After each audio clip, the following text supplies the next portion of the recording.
Meus amigos, boa noite. A respeito do assunto de Jesus e o Natal, nós fizemos uma pesquisa histórica, alguns aspectos da história, como nós chegamos na condição do Natal, da comemoração do Natal. Na realidade, tem um longo caminho aí até do nascimento de Jesus, até o porquê do 25 de dezembro, quem instituiu estas comemorações, etc. Na realidade, o calendário romano ele funcionava de acordo com a vontade do imperador. Então, por exemplo, algumas semanas, dependia do imperador, tinha 15 dias, e alguns meses tinham 10.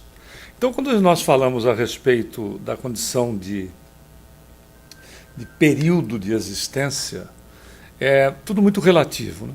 Quando verificamos, por exemplo, Moisés se localiza a 3.200 anos atrás ou a 1.200 anos antes de Cristo. Dá para se considerar que tipo de situação pode ser em relação à medição de tempo. A questão no êxodo do Egito, quando os hebreus ficaram 400 anos na servidão, ou seja, foram escravizados durante 400 anos e o libertador foi Moisés, eles ficaram depois 40 anos andando no deserto do Sinai. O deserto do Sinai, imagina 40 anos andando no deserto do Sinai. O deserto do Sinai tem 173 quilômetros quadrados. Vai ser ruim de direção assim no inferno, não é verdade? 40 anos dava para botar pedrinha uma atrás da outra várias vezes e se achar uma saída. Então, na realidade, todo é muito figurativo essa questão da contagem do tempo e nós vemos aí o porquê. Então, dependia de quem assumisse o poder, ele mudava de acordo com o seu interesse. Uma outra coisa interessante também é que não eram conhecidas datas de nascimento, casamento, falecimento, e também não tem registro histórico sobre festa de aniversário na antiguidade. Esses registros são muito mais recentes, né? Na realidade, é só verificar a questão do nascimento de Jesus e a morte de Herodes o Grande. Herodes o Grande, ou Herodes Magno, ele nasce 73 anos antes de Cristo e tem o seu desencarne em 4 antes de Cristo. Interessante notar que foi ele que ordenou que se matassem os primogênitos. Como é que ele poderia mandar matar os primogênitos se ele já estava morto? Então, veja, já existem erros no calendário a respeito do próprio nascimento de Jesus. Claro que isso não é importante, só são alguns aspectos históricos de conhecer um pouco mais sobre a história do próprio Cristo. E ele reinou, o Herodes, ele reinou no período de 37 a 4 a.C., quando foi que ele desencarnou. É interessante notar que a própria questão da idade dele nos chama a atenção, né? 69 anos. Um indivíduo viver 69 anos há 2.000 anos atrás é um achado. Querem ver? A ONU, um dos seus painéis, há cerca de talvez 3 ou 4 semanas no máximo atrás, ela apresentou a idade média das pessoas no mundo, significando unindo o primeiro mundo, países em desenvolvimento, etc. No mundo, a idade média que o indivíduo está vivendo hoje são 70 anos. Uma idade média. É simples. Na Alemanha de 1910, então é antes do primeiro grande conflito, antes da Primeira Guerra, porque a Primeira Guerra é de 14 a 18, a Alemanha de 1910, que era um país já mais desenvolvido, né, ou considerado um país desenvolvido, o indivíduo vivia em média 30 anos de idade. Em 1950, no Brasil, quando começou o IBGE a fazer esse tipo de levantamento, uma pessoa em 1950 no Brasil vivia no máximo até os 45 anos. Esse que vos fala já estaria fazendo essa palestra materializada, né? Porque veja, até houve ganhos aí consideráveis, etc. Na Califórnia existem centenas de centenários. aliás, milhares de centenários, cerca de 2.300 centenários só na Califórnia. Mas isso quando nós vamos fazer, então, uma média no planeta, dá 70 anos atualmente. Nós verificamos, então, que provavelmente deva haver algum equívoco em questão de um indivíduo viver tanto assim, né? Sem nenhum recurso que hoje a medicina nos traz, a ciência nos traz através da medicina, ou a ciência médica nos provê. Muito bem, então Jesus, o ano mais provável do nascimento dele é 7 ou 6 antes de Cristo. Ou seja, quem acertou o calendário, inclusive, foi o Papa Gregório IX, que o calendário utilizado por nós é um calendário chamado gregoriano, que substituiu o calendário romano e fez os ajustes mais ou menos de acordo. Tanto é que o calendário gregoriano, ou o calendário que nós utilizamos, a Rússia só passou a se utilizar em 1918. Veja que até mesmo, né, um calendário que acabou sendo instituído mundialmente, alguns países ofereceram resistência ao utilizá-lo.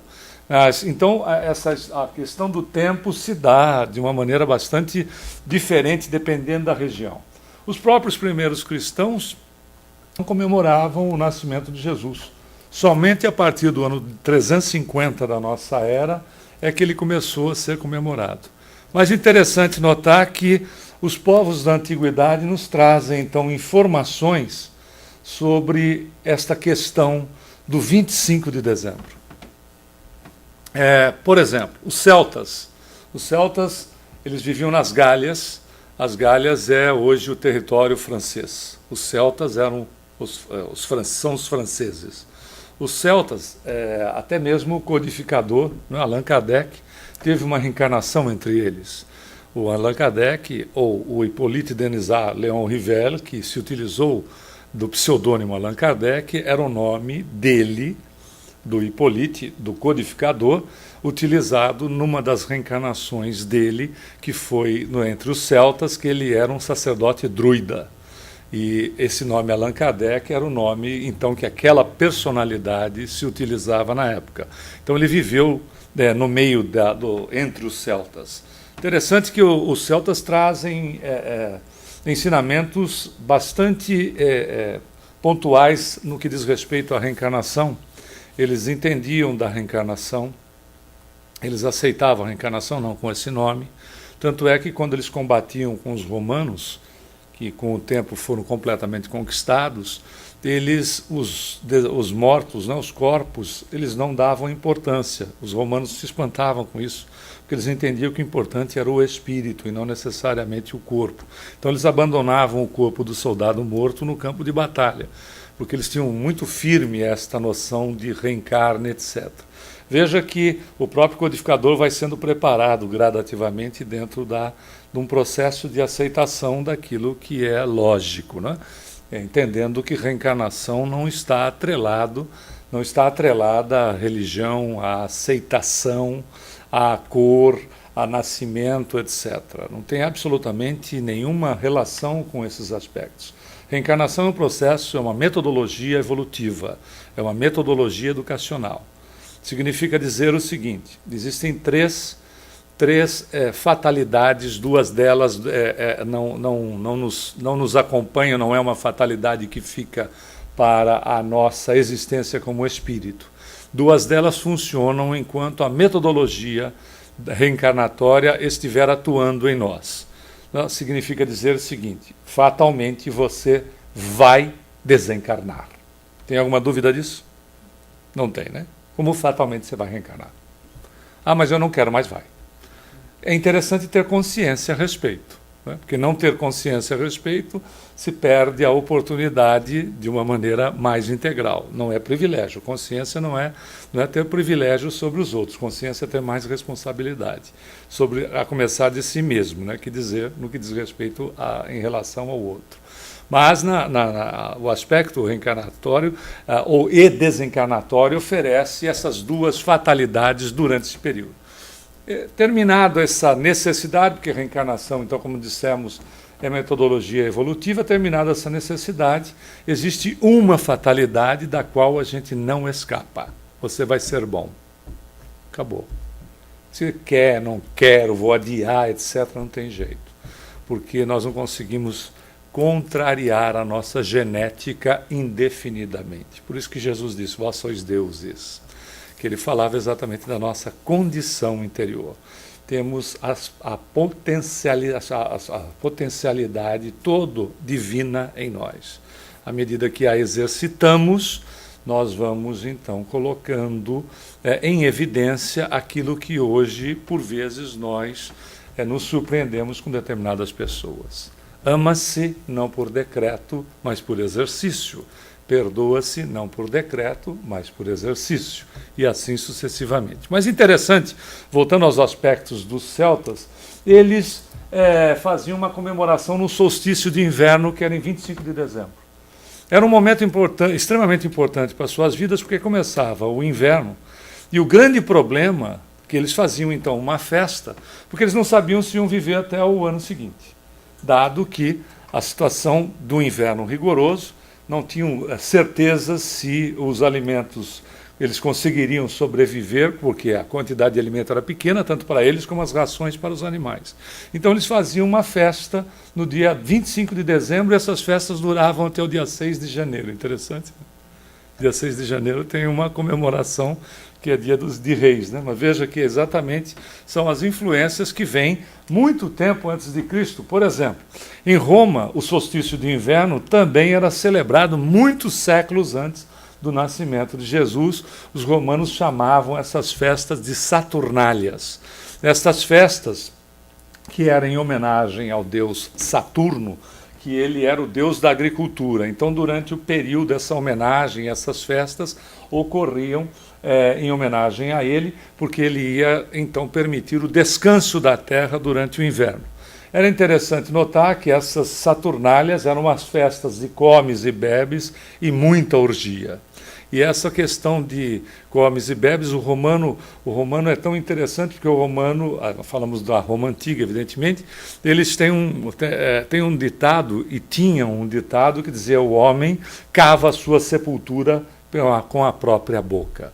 Mas, no entanto, nas festas que eles promoviam, o indivíduo comia e bebia até não suportar mais, ia até um outro local, botava tudo para fora para voltar e continuar comendo e bebendo tudo de novo. Né? Ou seja, mas, no entanto, é deles essa frase a respeito de que o homem acaba a sepultura com a própria boca. Essas Saturnálias, como nós dissemos, que eram comes e bebes de uma orgia danada, sabe que festa que originou? Esta aqui. Veja, nada se cria, tudo se copia. Não é fato? Não tem criação nenhuma, tem transformação ou cópia, literalmente, com o passar do tempo. Melhorou um pouco, mas é da onde vem, são as influências que vai se fazendo. Em 274, o imperador romano Aureliano, ele pegou o dia 25 e decretou que seria o Dies Natalis Invicti Solis, ou seja, o dia do nascimento do Deus do Sol Invencível. Então é Dies Natalis, dia do nascimento do Sol Invencível. E o Sol passou a ser venerado, porque o Sol, no inverno do norte, né, do hemisfério norte, o Sol aquecia a Terra, e eles passaram então a venerar o Sol, e a comemoração era no dia 25 de dezembro, e aqui a imagem, não é, do Sol, exatamente no solstício de inverno, já tinha até uma imagem esculpida do Deus Sol, que então eles festejavam o Deus Sol e valorizavam muito o Deus Sol. Porém, o que o Papa Júlio I, em 350, o que ele fez? Ele decretou, então o nascimento de Jesus em 25 de dezembro foi um decreto do Papa Júlio I, que ele decretou que Jesus teria nascido no dia 25 de dezembro. E esse decreto tinha dois aspectos, aliás, três fundamentais. Primeiro, cultuar Jesus com a importância que o catolicismo passa a ganhar dentro do Império Romano. O cristianismo vem até mais ou menos o ano 300 da nossa era. Alguns estudiosos dizem 325. Quando chega esse período, no ano 300 ou 325, pouca diferença faz, Constantino acaba colocando o catolicismo, sai-se do cristianismo e surge o catolicismo. O catolicismo passaria a ser, depois de um certo período, através da vontade do imperador Constantino, passou a ser a religião oficial do Estado. E uma vez que foi decretada a religião oficial do Estado, as outras ou desapareceram por conta desta condição, ou começaram a ser integradas dentro do catolicismo. Isso aqui não é crítica ao catolicismo em absoluto, isso é histórico, até porque, como se pode criticar, eu venho de família católica e fui católico praticante. Então é a história da religião. Na realidade, o catolicismo ele começa a fazer proselitismo, significa colocar adeptos para dentro. A maneira de fazer proselitismo, de fazer prosélito, ou seja, de pôr as pessoas para dentro, era adotar as práticas de outras religiões. Então, por exemplo, quando ele coloca 25 de dezembro como a data do nascimento de Jesus, ele incorpora os adoradores do sol para dentro da doutrina oficial do Estado. Teve mais. Tinha um deus que era muito cultuado e nasceu em 25 de dezembro, que era o Mitra. O Mitra era um soldado que era cultuado pelos romanos e era cultuado só pelos homens romanos. As mulheres não podiam participar das comemorações ou do culto a Deus Mitra. O Mitra era um soldado que matou um búfalo e quando ele esfaqueou lá, ou colocou a sua espada e desferiu o golpe mortal no búfalo, ou aliás, no touro, do touro saiu a lua e também algumas das estrelas no universo. E os soldados romanos, principalmente nas fronteiras romanas, o culto a Deus Mitra era muito forte, era muito difundido entre os soldados e, naturalmente, ao nascimento, como dissemos, era dia 25 de dezembro. Que, na realidade, o catolicismo foi também e integrou para dentro. Querem ver? Sabe como é que chama este chapéu? Mitra. Sabe, esse chapéu, se a gente pode chamar de chapéu, ou este adereço, ele é quem utiliza desse adereço é um bispo. Agora, é interessante notar que os sacerdotes de Mitra usavam mais ou menos nessa configuração estas vestimentas. Tanto que os sacerdotes ainda usam na Igreja Católica. Isso num esforço de migrar a religião para uma só, uma vez que era a religião oficial do Estado. Outras coisas foram implementadas também, né, através dos interesses das pessoas. Não é da religião A, B ou C, interesse das pessoas. Na verdade, quem faz as religiões são as pessoas. E, por exemplo, a questão da idolatria. Aos idólatras, ou seja, que adoravam ídolos, se criou as imagens, né, porque na igreja não é ídolo, é imagem. Então se criou as imagens e com isso você atraía.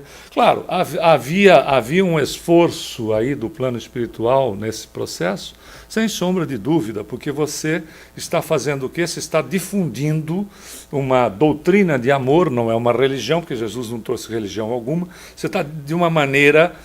e claro, o plano espiritual sabe disso e vai trabalhando com as possibilidades do momento. Não vai, a natureza não dá salto, então aproveita-se as possibilidades do momento dentro do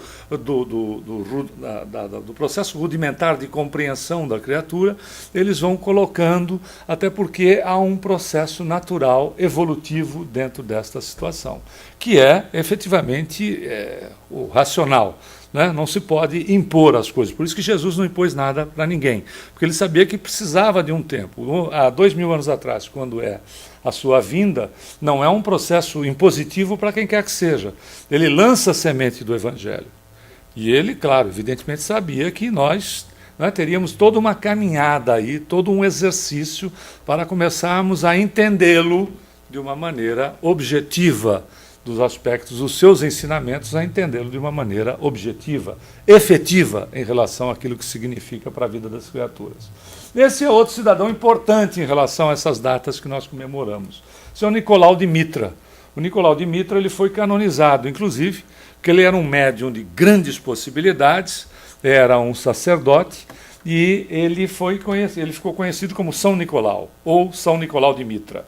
Mitra é uma cidade na Turquia, onde ele desencarnou, apesar de ele ser grego, ele estava na Turquia e viveu na Turquia e desencarnou em Mira, perdão, não Mitra, mas Mira.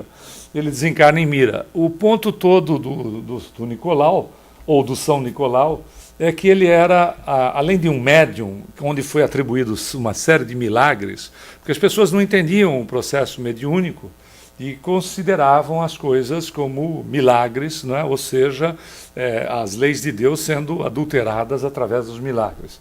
Então, o que fizeram com o Nicolau de Mira fazia o quê? Ele, no período de dezembro, próximo do solstício de inverno, as famílias que eram muito pobres e estavam em situação muito difícil, ele saía à noite e com uns saquinhos com algumas moedas de ouro ele botava próximo da chaminé da casa. Coincidência, né? Era ele, e o que é que fez? Ele inspirou, sabe quem? Esta figura aqui. Que na realidade não era esta figura. A configuração não era exatamente esta. Um amigo meu, em 1931, maneira de dizer só pela questão da profissão, um marqueteiro, em 1931, na Coca-Cola, criou esta figura. Que tem assim, como nada se cria, tudo se copia. Nas regiões, na região nórdica, em algumas tribos, o homem o chefe da tribo, quando ele estava já muito velho e ele ia passar o seu cargo para outra pessoa, para ele demonstrar que ele estava com possibilidade de passar o cargo, né? Ou seja, ainda tinha condições de passar o cargo, ele ia matar um urso. Ele matava um urso e voltava vestido com a pele do urso ao contrário. Percebeu a vestimenta?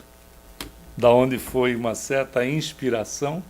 E aí, numa propaganda de marketing em 1931, esta imagem se vulgarizou praticamente pelo mundo todo. O chamado Santa Claus, ou Papai Noel para uns e assim sucessivamente, pouco importa as denominações, foi essa imagem que vigorou. Porém, apesar da beleza toda, naturalmente, o aniversário ou a comemoração é do nascimento de Jesus. Claro que nós temos que, né, nós que vamos estudando, que vamos aos poucos nos esclarecendo sobre a realidade de nós mesmos, não é verdade?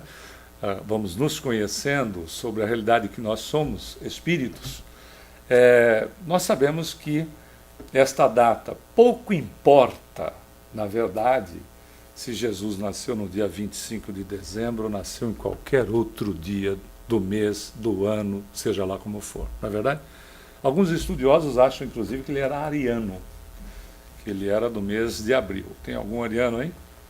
Aí não tem uma ariana. Então eu acho até que ele pudesse ser ariano. O que também muda absolutamente nada. Porque na realidade, apesar de ter se instituído a data de 25 de dezembro como o nascimento dele, o que importa, de fato, não é comemorar Jesus em um dia. Não é fato? É comemorar Jesus na questão de colocar em prática os ensinamentos dele, claro, no exercício continuado, no esforço, na questão de erro e acerto, até automatizarmos as respostas. Ou seja, podendo buscar um exemplo simplório para entender o que é um espírito que, estando crucificado, consegue olhar para aqueles que estão lhe tirando a vida e fazer uma rogativa ao Pai, dizendo: eles não sabem o que fazem. Não é? Eles não sabem o que fazem. Não é porque a condição dele era superior. Porque isso não acontece, por exemplo, para uma mãe. Usando o exemplo da mãe, com raríssimas exceções, o próprio Emmanuel, o Espírito, através da psicografia de Chico, vai nos ensinar que, quando nós quisermos ver o amor de Deus materializado no mundo, basta olhar ao amor de uma mãe. Que é fato, né? A mãe dá a vida pelo filho.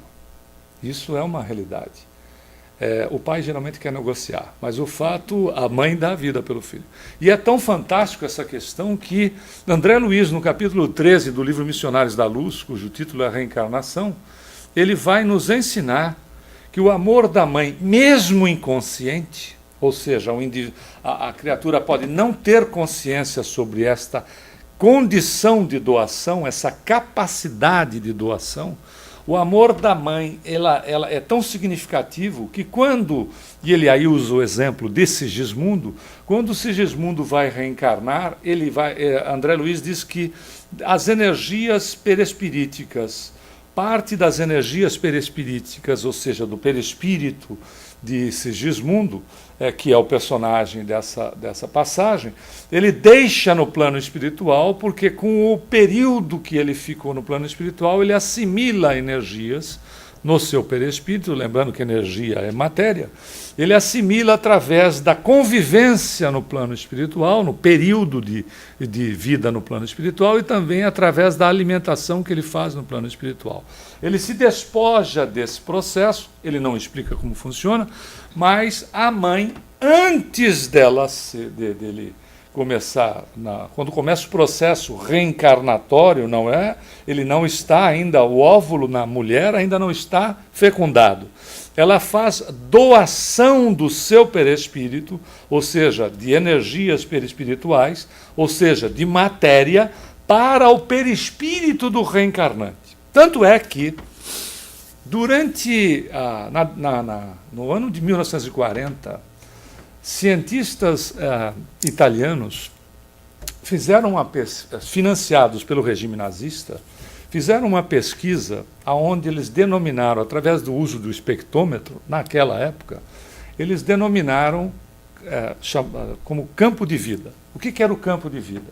Eles conseguiram constatar o seguinte, que a moça em período fértil, mesmo em período fértil, que o espectrômetro não registrasse um campo energético ou magnético em torno dela, que eles denominaram como campo de vida, a moça não engravidava. Porém, mesmo que estivesse em período fértil. Porém, a moça em período fértil, que eles registravam este chamado campo de vida, a moça engravidava. Interessante, né? Quando terminou a guerra, a Segunda Guerra Mundial, que terminou em 1945, o Papa não permitiu que essas pesquisas fossem levadas à frente, porque elas tinham também um viés de produzir soldado em série, que era o interesse dos nazistas. Na realidade, o que eles estavam constatando ali? A moça que tivesse o reencarnante já em processo inicial de ligação entre perispíritos, ela engravidava. Mas a moça que tivesse fértil, mas não tivesse nenhuma ligação com um possível reencarnante, ela não engravidava. Quando o óvulo é fecundado, o processo da reencarnação começa no corpo físico. Porque, como nós constatamos em André Luiz, lá no Missionários da Luz, ele tem um início anterior de uma ligação perispirítica, para que a coisa se desdobre no corpo físico. E é interessante notar que o desenvolvimento, ou seja, a reencarnação, se processa, ou seja, o indivíduo está efetivamente reencarnado até quando já atinge mais ou menos os 6 ou 7 anos de idade. E até os 4 anos de idade é possível a personalidade anterior, em algumas oportunidades, se manifestar, que é quando a criança às vezes dá respostas para nós que você pensa que está falando com um adulto. E está. Porque ele ainda tem alguns laivos da personalidade anterior. Você está falando, em determinados momentos, é um adulto que está te respondendo. que a ciência, não entendendo, porque não aceita, evidentemente, o espírito, diz que é por questões neuronais, ou seja, o desenvolvimento do cérebro é tamanho neste período, e é uma realidade, que este desenvolvimento patrocina esta situação. E geralmente as pessoas, até a criança até os 4 anos de idade, quando tem algumas manifestações em determinados momentos, não é o tempo todo, porque ainda a organização fisiológica não está exigindo completamente as condições da necessidade do espírito. Então não neutralizou o espírito ainda como um todo. Então as pessoas acreditam que estão diante do filho ou a filha é um gênio. Nossa, meu filho tem um QI elevadíssimo. Depois dos 4 anos vira medíocre. Não é possível. Né? Era um gênio, agora ficou medíocre. Não tem nada de medíocre, ele simplesmente ficou criança. Não é verdade? Ele simplesmente agora é uma criança cuja condição fisiológica, ou seja, a organização fisiológica, acaba neutralizando completamente qualquer manifestação da personalidade anterior. E aí o indivíduo, mais ou menos aos 7 anos de idade, está reencarnado. E até, claro, né, se reconhecer como gente, tem mais aí, às vezes, uns 14 anos, 15, apesar de ter uns adolescentes de 45 morando com os pais ainda. Mas, enfim, esse é um outro detalhe. Mas, dentro desses aspectos, nós vamos vendo, então, a valorização do processo reencarnatório e, efetivamente, a necessidade da consciência para se utilizar bem dele, até porque não se reencarna para pagar, não se reencarna para sofrer. Reencarna-se para exercitar relacionamento, que é onde, via de regra, nós temos nota 0 com louvor. E exercitar relacionamento passa por Jesus. Passa pelo processo de evangelização, ou seja, de aceitação dos ensinos do Cristo e a busca de colocar em prática o mais, o mais cedo possível, ou seja, a tentativa do erro e acerto, para nós automatizarmos, como dissemos há pouco, as questões que ainda nos causam espanto, não é? No exemplo que nós demos de Jesus. Como a mãe olha o filho, nessa questão do amor que ela tem, ela não olha para o filho e não faz correção do filho porque ela se sente superior e o filho é inferior. Muito pelo contrário. Ela ama aquela criatura que ainda não sabe o que faz. Não é verdade? Ela ama aquela criança que às vezes ainda não sabe o que faz. E ela educa sem ter nenhum grau de se posicionar como superior àquela criatura. Ela simplesmente ama. Por quê? Porque já teve a capacidade, pelo menos, tenha consciência ou não disso, de exercitar o amor ao semelhante, mesmo que o semelhante se restrinja à criatura que ela gerou. Naturalmente, é um processo de automatismo. Querem ver um exemplo simplório?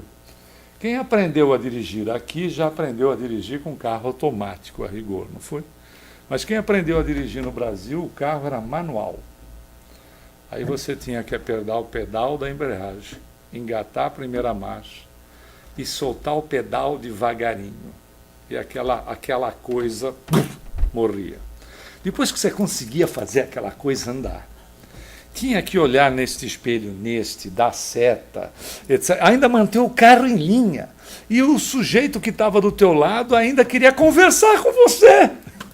Você tinha que fazer tudo aquilo, prestar atenção em tudo aquilo, ainda olhar o carro da frente, gente que está do lado, gente que vem atrás, etc. E tinha que mudar a marcha, porque não dava para andar só em primeira ou em segunda. Então, era uma mão de obra miserável. Só que aconteceu o quê? Nós automatizamos todos esses processos, porque são vários, não é? Todas essas etapas nós automatizamos. Então a gente anda com o carro hoje, tem uns que ficam assim, né? Não sei como é que consegue dirigir desse jeito, mas enfim, às vezes estão com muito desejo de ir para o plano espiritual mais rápido. Uns conseguem. O ponto conseguimos dirigir o veículo, conversar com a pessoa do lado, ouvir música, etc. Vamos entrar à esquerda, à direita, nós olhamos nesse espelho, naquele outro.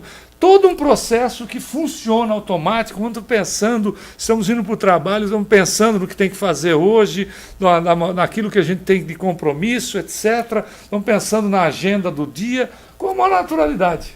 Significa que nós automatizamos. Significa que através do exercício daquilo que Jesus nos ensinou, nós um dia vamos automatizar o amor e vamos amar como nós respiramos, sem a necessidade de pensar para respirar. Essa é a proposta de um Natal na nossa vida.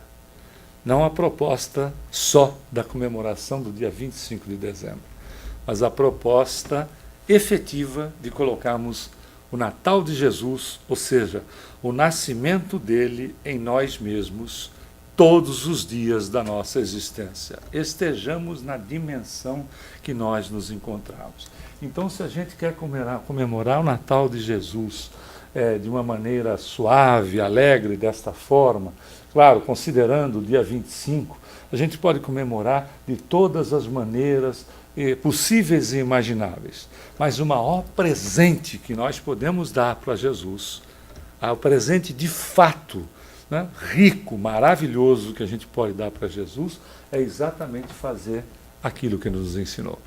Amar o próximo como a nós mesmos. Amar uns aos outros como ele nos ama. É exatamente o maior presente que nós podemos dar para Jesus. Não no dia 25 de dezembro apenas, até porque dia 25 de dezembro é meramente um marco que nós elegemos para comemorar o seu nascimento, mas todos os dias da nossa existência, dando-lhe este presente, o exercício de amarmos uns aos outros. Muita paz. Obrigado.